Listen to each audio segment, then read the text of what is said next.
अच्छा, आप बता रही थी कि आपके पेट से आवाज़ें आती जी हैं। आवाज़ें आती हैं कि मैं बैठी होती हूँ, नमाज पढ़ रही हूँ, कुछ भी कर रही हूँ ना, जिन नुमा बिका लिया था। फिर उसके अंदर से ना औरत, आदमी और बच्चों इकट्ठी आवाज़ें आ रही थी, पेट के अंदर बोल रहे हैं, इधर उधर घूम रहे हैं और बोझ पड़ा आपके है। पेट से औरतों की, मर्दों के, बच्चों की आवाज़ें आती हैं। आती हैं और फिर बोझ होता है, ये स्वेलिंग हो जाती है, सूजा रहता है जैसे किसी ने पकड़ा हुआ है, पेट नहीं कोई छोड़ता। ठीक। सुइयाँ चुभती हैं, सुइयाँ भी चुभती है मेरे, सुइयां चुभती है जिस्म पे। बड़ी सुइयाँ चुभती हैं मेरे जिस्म पे सारे पे। मैं कहती हूँ मेरा, मैं सो नहीं सकती सही रात।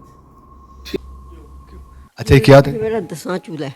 10वां चूल्हा है, तो पहले 9 कहाँ गए? वो ना सारे उनसे ना राख निकलती थी, जैसे ना हम ना लकड़ियाँ जला रहे हैं, धुआं निकलता है तो राख निकलती है, तो सारे बर्तन काले स्याह हो गए थे। ये तो हमने बड़ी मुश्किल से अब आके कहीं जाके इनको वो थोड़ा माल के तो हम लोग, हमारे हाथ काले, मुंह काले, कपड़े काले, सब कुछ काला हो जाता है। यहाँ भी राख गिरी होती थी और चूल्हा काला स्याह। तो ये राख कहाँ से, ये नहीं पता? ये नहीं पता ये नहीं पता कि राख कहाँ से आई? कहाँ से आती थी।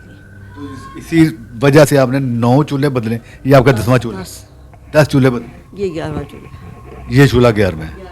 तो अभी तक इसमें कोई ऐसी नहीं अभी नहीं, अभी मैंने खूब इस पर खूब दम शम किया, पड़ा या पता नहीं किससे करवाया है, कोई किसी आयत वगैरह कुछ भी पढ़ते हैं, अल्लाह के नाम लेते अल्लाह का नाम के कुछ किया है बस।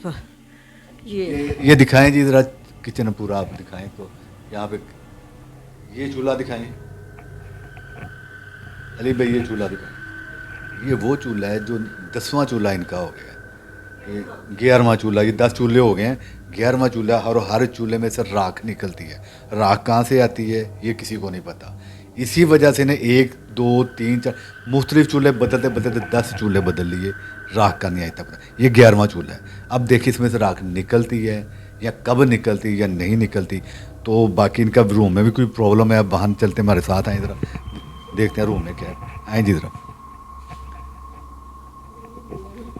यहाँ लेटे होते थे, यहाँ पे बैठा था पहले। यहाँ पे बैठता चीज़ें तो हमने सारी ख़त्म कर दी हैं, ये तो कुछ भी नहीं पड़ा अब यहाँ पे बेड पर। ये वो रूम है जहाँ